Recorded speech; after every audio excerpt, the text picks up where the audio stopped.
श्री राधे। बोलिए सतगुरुदेव भगवान की जय जयकार हो। चलते हैं कुछ तत्व की बातें, इसके बाद श्री रामायण महारानी जी की कथा प्रारंभ होगी। तत्व की बातें हैं उपयोगी जीवन के तत्व।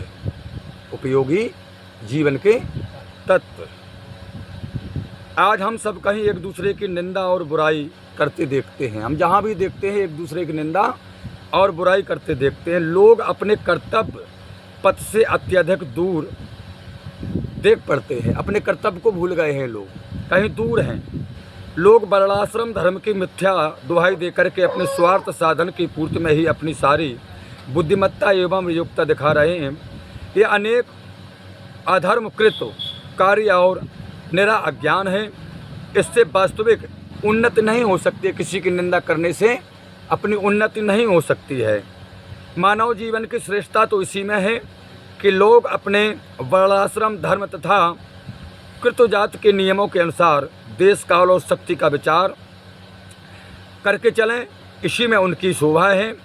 हमें किसी भी निंदा स्तुति से प्रयोजन नहीं रखना चाहिए। हमें किसी भी निंदा और स्तुति से प्रयोजन नहीं रखना चाहिए। हम तो केवल भ्रमित और अबुध भाइयों को एक कल्याणकारी मार्ग पर चलते देखने की इच्छुक हैं।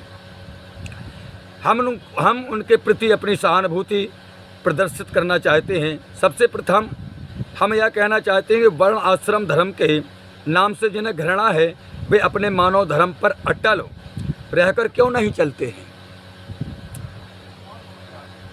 वह मानव धर्म परम पिता परमात्मा के सभी प्रियजनों के पालन करने के लिए समान रूप से उपयोगी है। और पहला है कि हम सब एक ही पिता के पुत्र हैं। हम सब एक ही पिता के पुत्र हैं। भले ही हम उसे भिन्न भिन्न नाम से पुकारें। मातृभूमि ही हमारी माता है।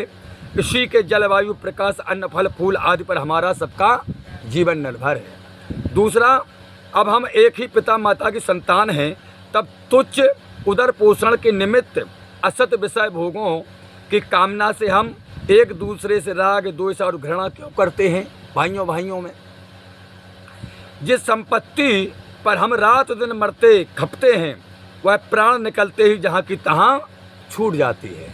वहीं की वहीं रह जाती है समस्त संपत्ति।